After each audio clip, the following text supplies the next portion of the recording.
So just a little bit about me before I start. I write books and I draw trees and I garden and I walk the land, and I feel incredibly privileged to be living in Derbyshire, which is an incredibly beautiful part of the country, and it's just so green, and everybody that comes out of London goes, it's so green.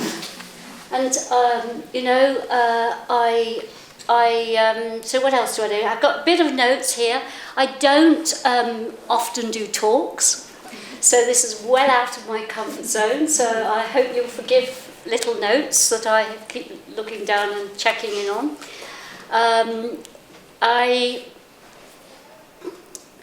So I'm here in London, and I said yes, and I'm saying yes to all kinds of things that are outside my comfort zone right now, because I'm feeling the urgency, and I'm feeling the need to get out there and talk to people and put a different, maybe just a little other different perspective on how we cope with these amazing changing times and these difficult changing times, and how it's affecting us all on so many deep levels, not only the surface level, it's affecting the earth the most, and we're all feeling the pain of that, and we're all feeling the urgency to do something and help to bring beneficial change.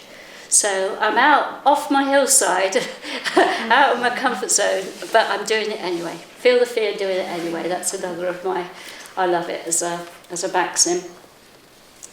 So we're just going to begin, first of all, just to take a moment to arrive, just to settle our energy, just to let go of our journey. Can everyone hear me all right? Yeah? Okay, good. Okay, so let's just anchor our feet on the ground. And I think I might even take my boots off. It's much better. Okay. Right, lovely. So, let's just take some deep breaths.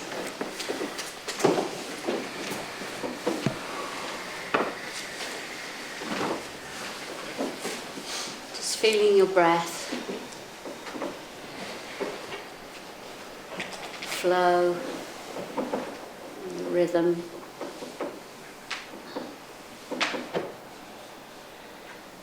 Just feeling your anchor of your feet on the ground.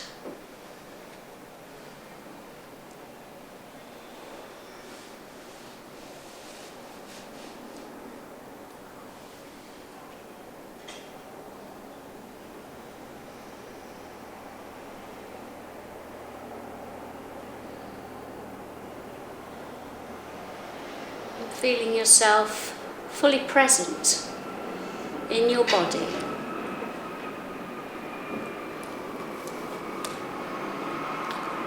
If your body feels a little tense anywhere, then give it a little wiggle. Give it a little stretch.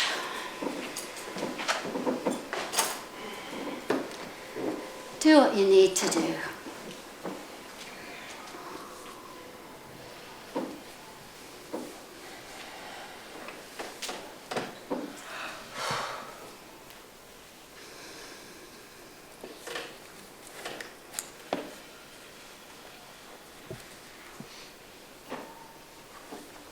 And just soften yourself. Breathe some deep breaths out. Oh, it was a good day, but the day is done. This is a new place, a new beginning. Whew.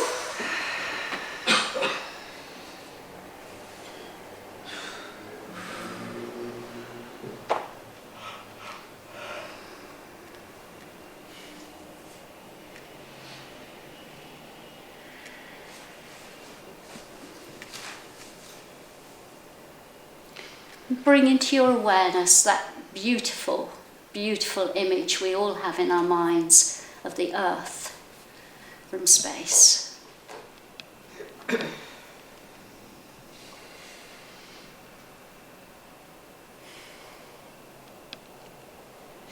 And send her your love.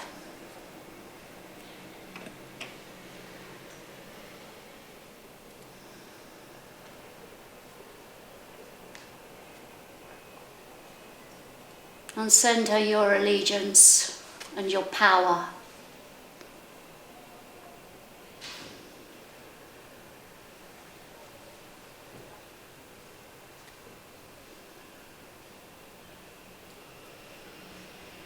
And know that we are all here to help.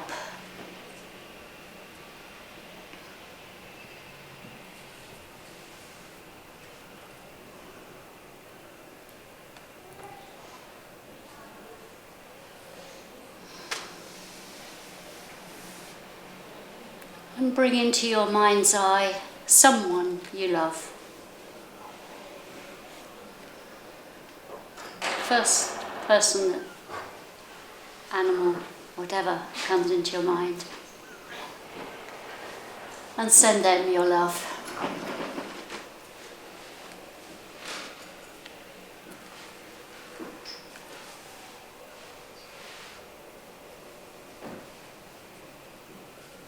And hold on to that love and bring it into yourself. Love yourself. Being the wonderful person that you are. Breathe it into yourself. You are that love.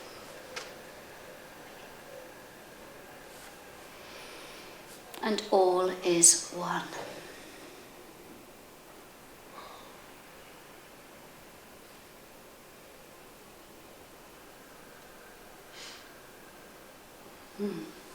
Thank you.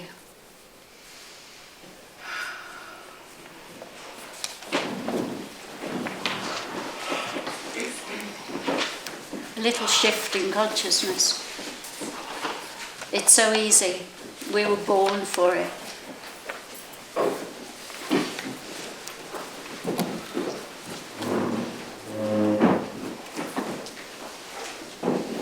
So, tonight I'm going to talk about the Alchemy of Change and how outer change creates inner change and inner change creates outer change,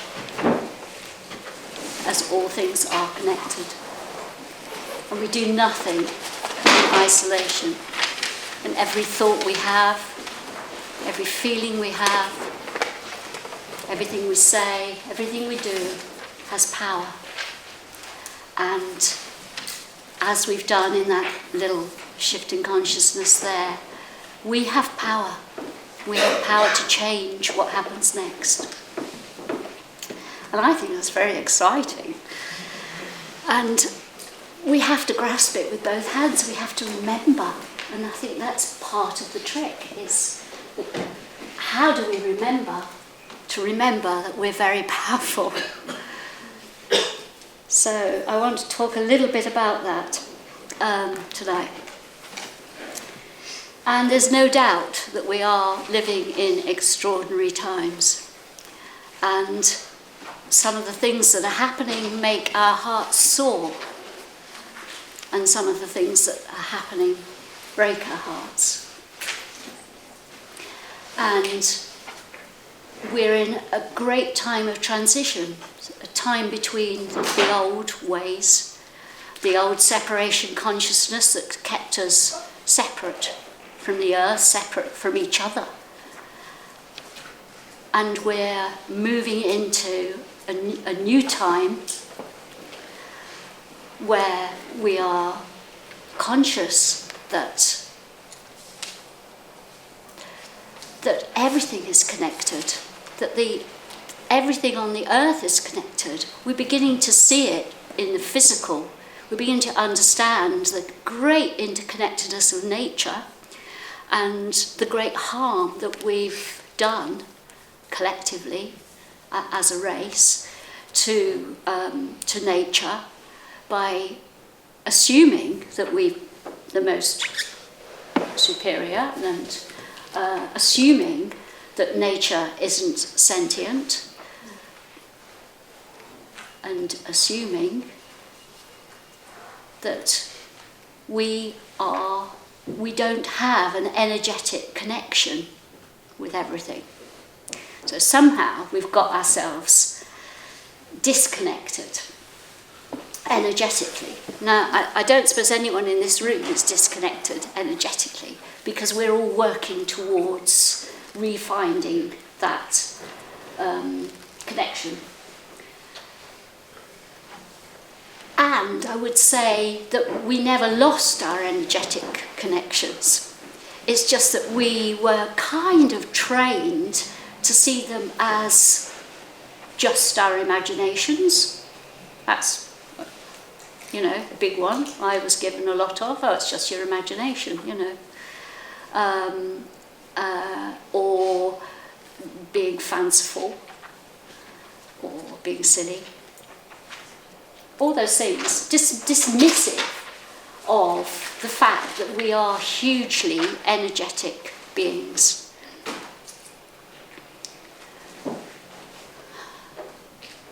And we kind of need to learn how to work with that and trust it and trust ourselves. I've gone far off my notes. Maybe there was no need for me to even write them.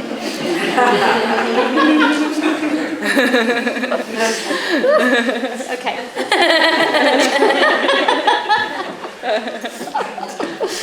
Oh dear. So yeah, I will go back to them, I think, because I did write some good things. I realised when I was writing, kind of writing the ideas for the talk, that actually, I'm a writer. I'm not normally a talker, so but I can talk, as you getting the gist. I can.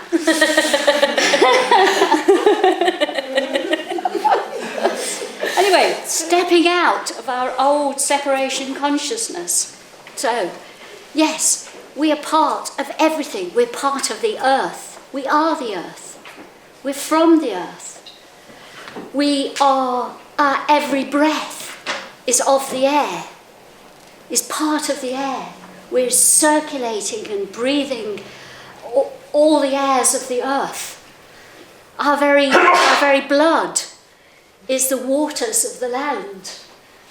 We are intrinsically connected to it all.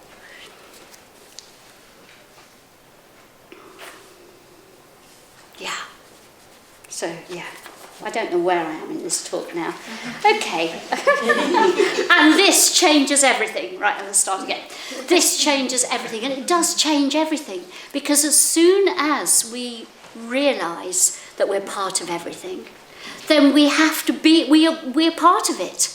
We can't just believe we're part of everything and carry on in the same way. We're part of everything, and that changes us. And we have to act. We have to act to protect the earth and the waters and the air, because they're part of us. And we have to also look at ways that we can do this energetically. Because I don't think that it's all about surface. I don't think it's all about surface anymore. And as soon as you begin to understand that it's that we are energetic beings, and we do have influence all the time. If I can make a judgment, or I can be compassionate, and in being compassionate, I open energy between us, and I create relationship. I create openness. Openness creates relationship, and as soon as we're in relationship, we're moving into change. We're no longer stuck in our isolation. So I'm a huge fan of love, as you probably know if you've read anything that I've written. Love changes everything. Love helps us to open all doors of communication. Love, compassion, kindness, loving kindness is the key, really. So all the time we have choice. We can choose to be hateful or fearful or frightened or any of those emotions. We can choose to be any of those, or we can choose to, okay, how does this change it if I send this person love, or I send this situation love, kindness, compassion? And it changes everything. It's a real, once you start to do it, you start to see it. And I think that's another point I want to put across, is that we can't just talk about any of this stuff. We have to experience it for ourselves, because in experience it, we know it. And once you know it and experience it and know it to be true, then it becomes part of who you are. And that is the alchemy of change. We can't talk about it. We have to act on it. We have to be it. We have to live it. And, you know, I don't get it right all the time, but I know what I'm aiming for.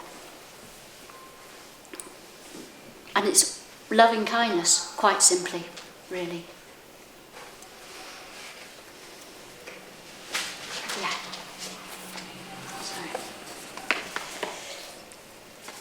I'll just go on to page 2 now.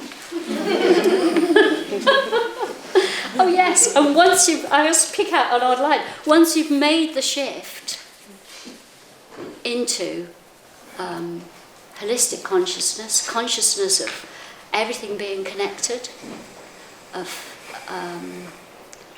our hearts being connected, you never go back. You can't go back. You can't go back. So the more we step towards holistic consciousness and we heal the separation, the more we go forward into it. We don't want to go back to separation. Why would we? Finished. I'd like it to be finished, thank you. I don't want to feel that separation at all. So stepping forward, I make the choice. It's a conscious choice. It's a good choice, I think, to make. And more people are making that choice, and that having that realization that we're no longer cut off. We're no longer separate. We are part of the whole. And I think it's a very exciting transitional point that we're at. We have the choice. We're very lucky. Here we live in the West. We're highly privileged with our lives, and we are able to make that choice. So I think alchemy is making conscious choices. The mechanics of alchemy are immaterial, because if you make your conscious choice with love in your heart, then love is the energy that moves and opens the doors, makes connection, heals isolation, heals separation.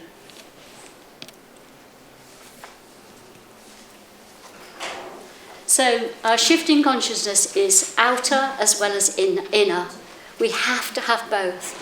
And because we were very much conditioned, really, to live our lives in with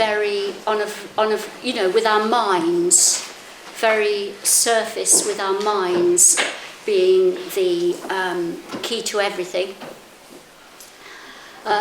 We have to learn some new techniques to connect to our inner world. And I think we just have to find them wherever we can, and we have to make our own up. We have to make it up. I make up so much as I go along. You know, if it works, it works. If it works, you know it works. Because your heart says it's working. And you might try things and then they don't work, and then you think, well, actually, I don't feel that connected by this little technique, or, you know, there's so many wise teachers out there who have so many different techniques that we can dip into and see whether they work for us. And we're all individuals, so it's all down to individual, what works for you, really. And I think it's really important to remember that, you know, because I'm no different from anyone else. I'm just a person that really wants to move forward into a holistic consciousness. I want it so much that I've been dipping in and out and trying to find what works and what works for me. And then here I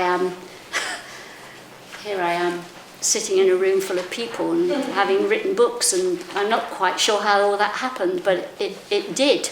But it wasn't that I chose to do any of that. I chose to walk a path of love and looking for true and honest connection. And with the earth, particularly these last few years, but I think before that, it was all about a true and honest connection with love, you know, and my spiritual path. But I think for the last 30 years, I said a few, 30 years, I've been very much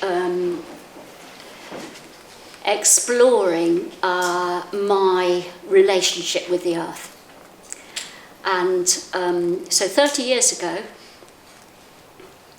I looked at some of the pagan stuff, and there wasn't a lot about 30 years ago, and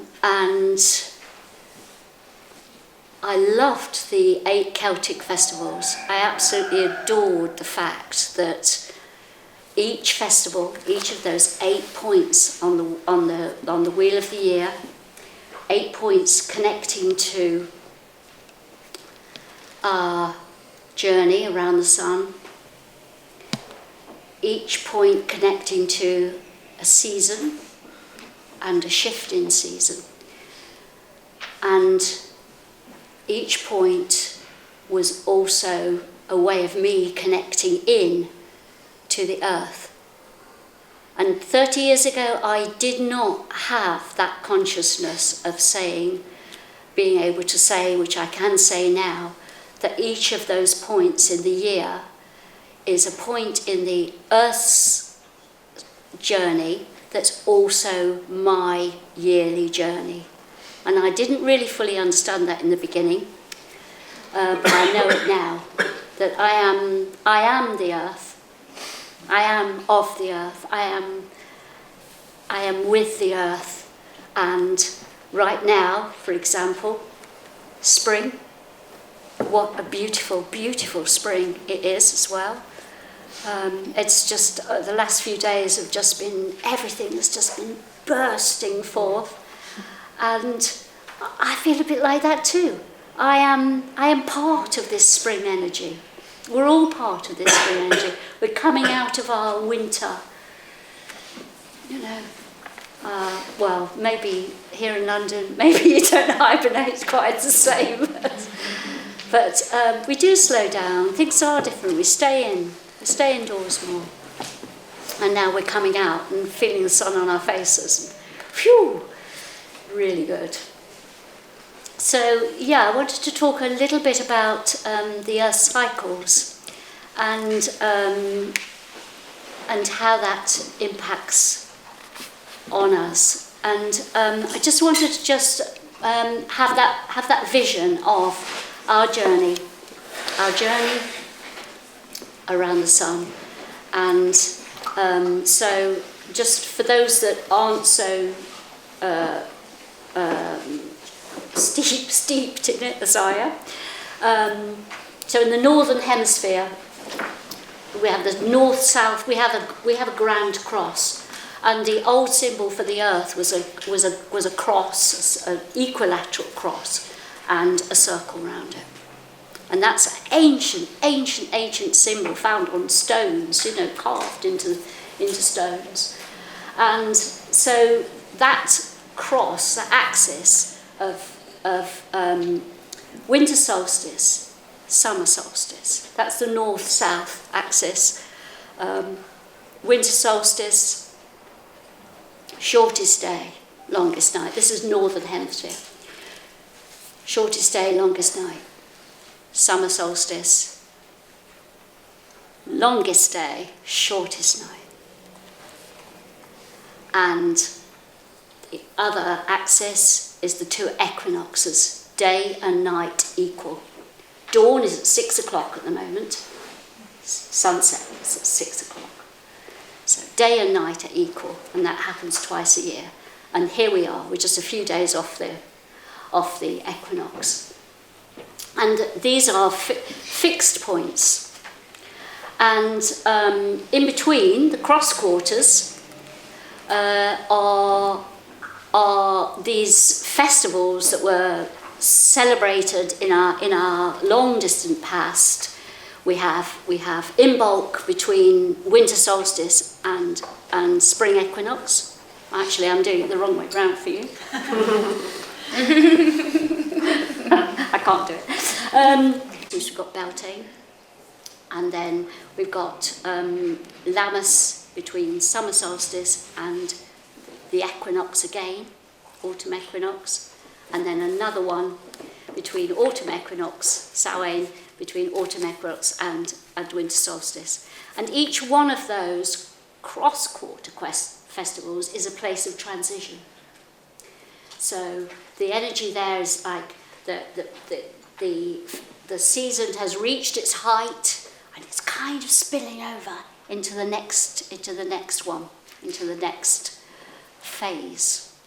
And we can use those, particularly those cross-quarter festivals, we can use those as transition points, as anchors, not as anchors, as alchemy for change. So we can project forward what's the energy coming towards, and you can use the energy of what you have, the season in the fullness of its height. Do you see what I mean? So the quarters, which is where we are now, which is the spring equinox, the quarters are anchor points. So we're anchoring ourselves at the moment. Every 6 weeks it changes, and that's just great, because every 6 weeks you have a new opportunity to connect in with yourself. Where am I at right now? What have I learnt? What have I learnt in the last 6 weeks? What do I need to take forwards? So it's a really, really good tool for change. And so here we are at spring equinox, and it's an anchor time for balance, the inner and the outer, because day and night are equal. Now, if I could live my life with my outer abilities and my inner abilities equal, well, that's something to aim for, isn't it? Well, I think it is. I aim for that. I think that if we could all live our lives with the outer much more in balance with our the inner, much more in balance with our outer, then we'd be we'd be starting to move. Yeah. I think we'd be starting to become the holistic beings we want to be. Yeah, that's good, isn't it? Yeah. I like that idea. Yeah. We're doing time. We're doing all right. What time did I start? We've got 20 minutes. 20 minutes. Oh, okay. Okay. And also, so I'm going to carry on with spring equinox now. I don't really need my pieces of paper. And also, spring equinox is a time where, okay, everything's starting to grow. At this point in time, everything is starting to grow. And we, as part of that energy, we can harness that. And we can set intentions for growth. Where do we want to go? What do we want to do at this time? Because this is a very energetic time for us. We could use the energy. You think about the power. The earth is manifesting at this moment. Everything coming out, all the leaves and the flowers and the things pushing out of the ground like a rate of knots. Everything. And we can use that energy and we can make big changes. You know, at autumn equinox, everything's like going back to earth, and we have to let go of the season from spring equinox to autumn equinox, the big growth time. You know, everything's grown, the fruits have come, and everything's now returning to earth at the autumn equinox. So we've got 6 months of using the prevailing energy of the earth, of which we are part. Of which we are. So it's a good time. It's a good time to set intentions and know where you want to go. And the other thing about spring equinox, I think, is that it's a time when we plant seeds. So here we are, we can plant some seeds. We can plant some seeds in our heart, in our hearts. Yeah, let's do it. So we're going to do it. That's what we're going to do. I'm sure it's interesting. I'm sure I've not really said half the quarter of the things I was going to say. Anyway, a little bag of goodies coming round. So everyone's got their little birch wand, have they? Yes. Great, great.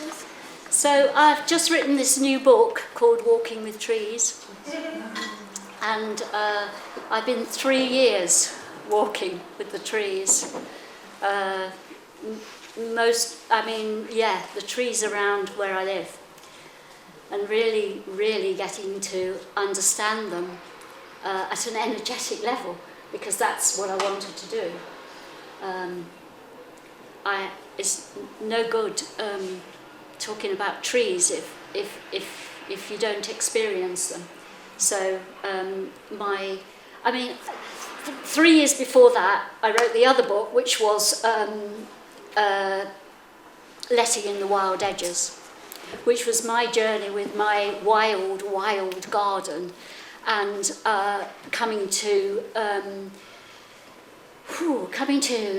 have relationships. Back to what I was talking about in the beginning. It's all about relationship, and having relationship with the native plants I was growing for their medicinal uses, and then trying to get beyond what the book said to what I understood that plant was telling me. And incredible journey. And so then I became the one with the trees. And actually trees are a lot easier to meet. I found them a lot easier to meet. I don't say that the plants don't reach out, I think it's because they're so small and the trees are so big.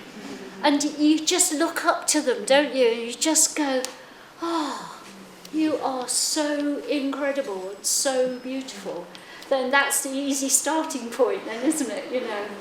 And so yeah, I've been on this wonderful, wonderful journey with the trees and understanding their signatures. So I expect lots of people in the room know about the doctrine of signatures, which is that like heals like cures like. So if a plant looks like a throat, for example, like sage, the little sage plant looks like a little throat, then it's good for the throat. And a lot of herbalists still use this. It was put forward by Paracelsus in the, I can't remember when, ridiculous long time ago. And so I began looking at the signatures of the trees, because all our native trees have medicinal uses. And that's me talking again on the surface. So get beyond the surface. What else have those trees got to tell me? So I was looking at how they grew and what they preferred and how they preferred to live, and I just learnt. I learnt so much from them. And so the book is about how we can learn from the trees in our quest as activists to help the earth restore her ecosystems that we have damaged by our separation consciousness and our lack of care. And I expect everyone in this room and hundreds and millions of other people, so fantastic, are moving forward on that one. We are with the earth. We're no longer separate. We're with her, and we want to help. And we want to protect, we want to help restore. And the trees were the greatest teachers. They each had an aspect of how I can help restore the earth. I can't. It's quite a big thing, and I almost can't talk about it because it's all in the book. You have to get the book.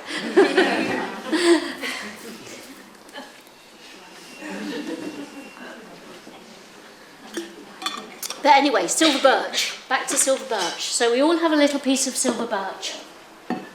Okay, from my garden.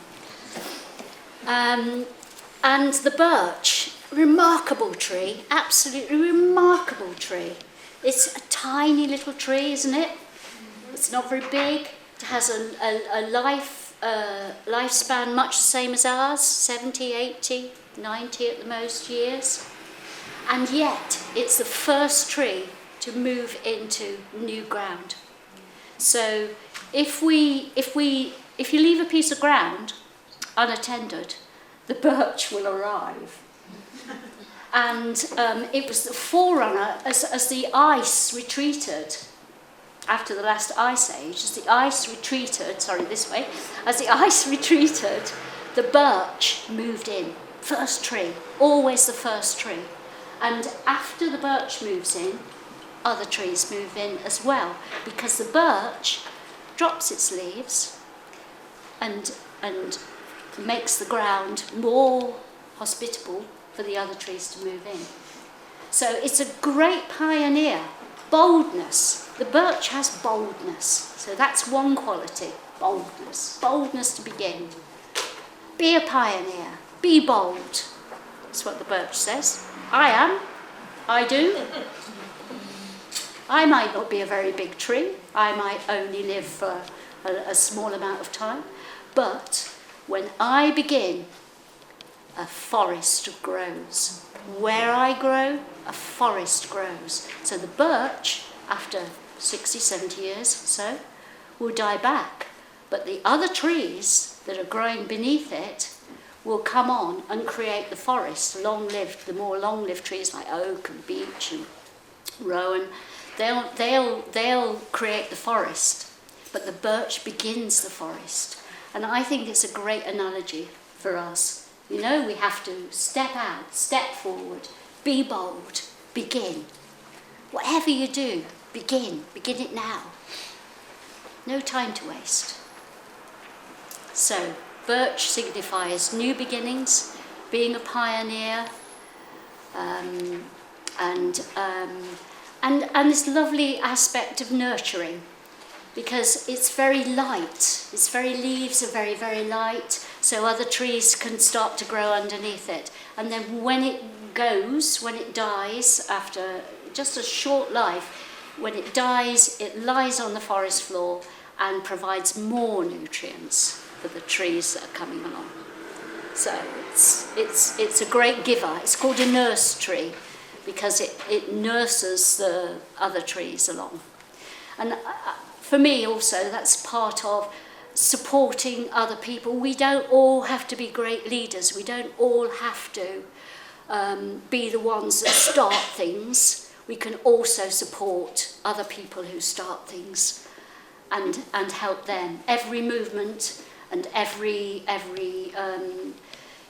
everything, it needs people to, if nothing else, make cakes and cups of tea. We've all got a part to play. And so good old birch. And the other thing about birch is it's a herbal cleanser. It clears out the old. So at this time of year, the birch's leaves are just starting to unfurl. They're a bit buddy still yet, but spring is happening so fast, they'll soon be out. And traditionally, people have drank birch leaf tea at this time of year to clear out the old sort of, sluggish toxins in our body after winter food, heavy winter food. So helps our bodies clear out, makes us piss. So we clear it all out. But that also is an analogy for clear out the old, bring in the new. And we can't bring in the new till we clear out the old. So we've got to put old stuff behind us. You've got to know where you want to go and walk towards it with the boldness of the birch. So take your little birch wand in your hand, and in your mind's eye, I'm just going to do a little moment. We're going to have a little moment now, so put away your bits of paper and pens. I'm just going to have a little moment. Where's mine? I've got one. Right.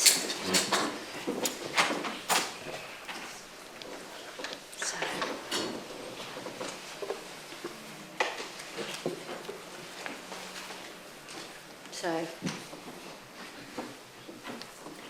we're going to combine the energy of the birch, new beginnings, boldness to begin, with the spring equinox, which is a time of great growth. Whatever we give our attention to now will grow. It's the fertile time of the year. So we're going to make a little affirmation.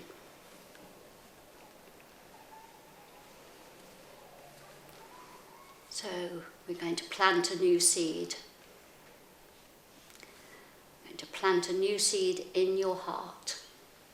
Something you want to take forward now. Something to help the earth.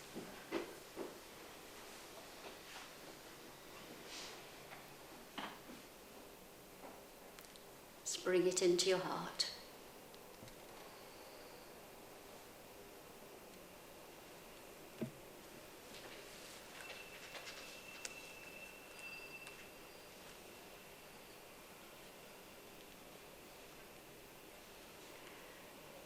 And now form that into a single sentence.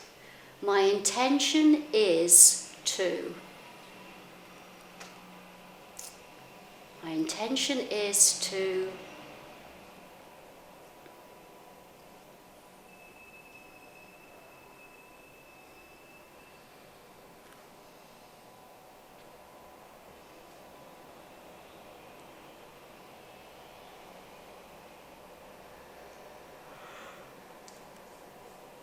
Now just say it to yourself a few times in your mind.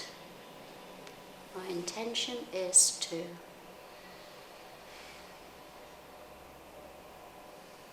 And it's really strong in your mind and it's in your heart.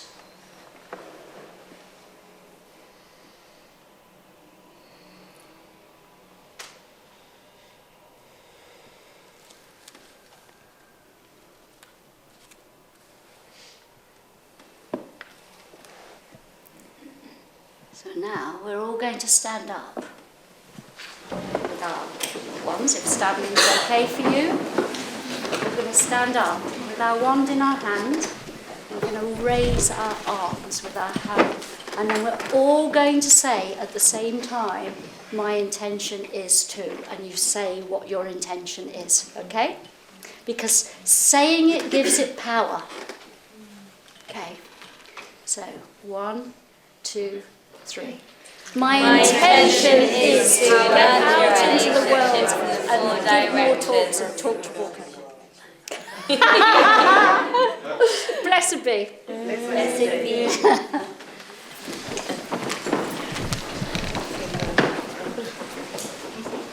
So that can live in your pocket. That's as a reminder of the pledge, the intention you made today. Take with you and make it happen. Because you have the choice. So we're going to end on a song, a chant. I'll just tell you the words. It's a beautiful, beautiful little tiny snippet of a Rumi poem, Persian poet from the 1200s.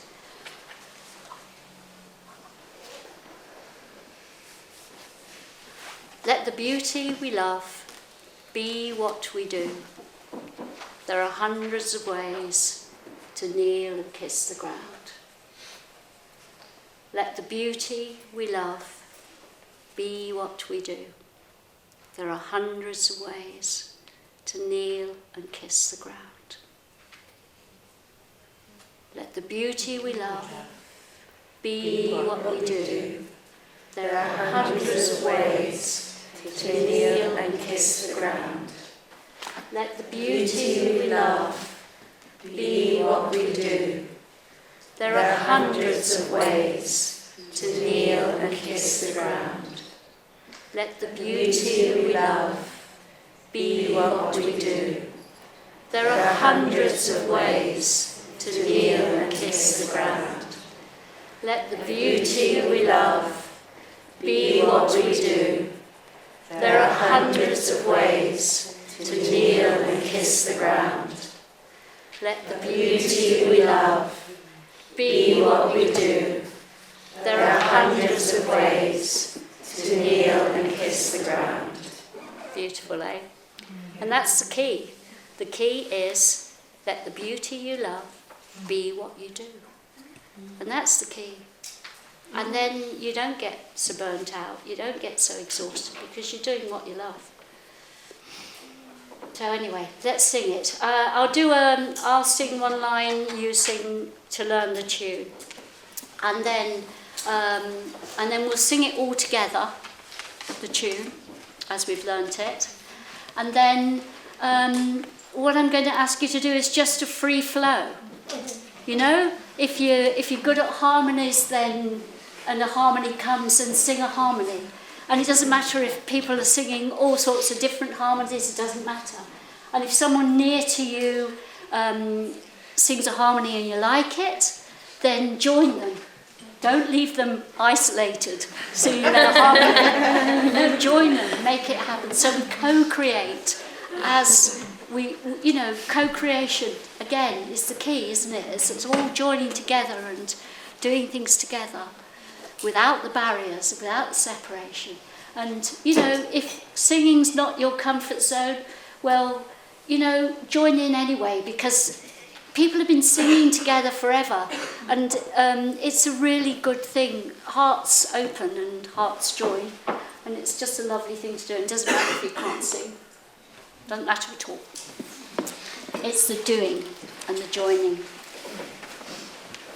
So we'll just do. I do a couple of times, get the tune, and then we'll start singing it, and then just peel into. And sometimes, you can just sing one line over and over again. Just sing, let the beauty we love, Just sing, let the beauty we love, let the beauty we love. And that it'll fit. Whatever we do, you'll find it will fit. We listen to each other and we co-create together. And anything goes. Just enjoy. So, let the beauty we love, let the beauty we love be what we do. Be what we do. There are hundreds of ways. There are hundreds of ways to kneel and kiss the ground. To kneel and kiss the ground. Let the beauty we love. Let the beauty we love be what we do. Be what we do. There are hundreds of ways. There are hundreds of ways to kneel and kiss the ground. To kneel and kiss the ground. Let's go. Let the beauty we love be what we do. There are hundreds of ways to kneel and kiss the ground. Let the beauty we love be what we do. There are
Thank you.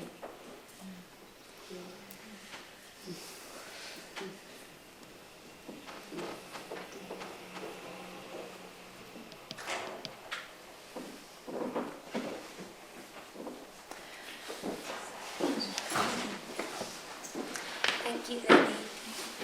Thank you. Thank you all. Very lovely. I really enjoyed it. Thank you. I was so scared.